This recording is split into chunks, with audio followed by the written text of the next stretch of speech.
It was the greatest infrastructure project the world had ever seen. When the 77-kilometer-long Panama Canal officially opened in 1914, after 10 years of construction, it fulfilled a vision that had tempted people for centuries, but had long seemed impossible.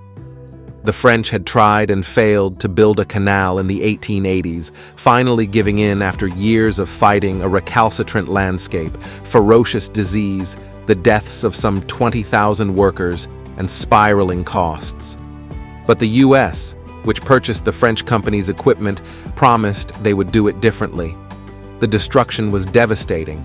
Whole villages and forests were flooded, and a railway constructed in the 1850s had to be relocated.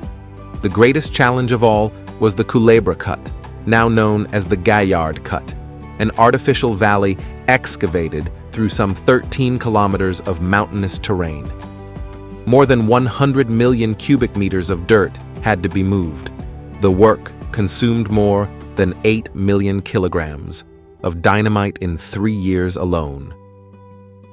The first 2.5 years, 1904-1906, of the American Canal effort were substantially dedicated to preparation, much of it making the area fit for large-scale human habitation. A significant part of this was the sanitation program put in place by Gorgas. Nearly $20 million was spent on health and sanitation during the 10 years. In the end, these efforts were a success. By 1906, yellow fever was virtually wiped out in the Canal Zone, and the number of deaths caused by the other tropical disease, malaria, was also reduced significantly. The hospitals maintained were by far the best to be found anywhere in the tropics. Some 32,000 patients were treated per year, but it was not sufficient.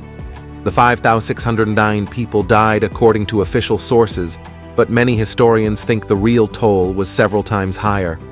A majority of the men who died under U.S. management were natives to the area. Only 350 of the U.S. deaths were white Americans. For such great information, don't forget to like the video and subscribe to the channel. Thank you.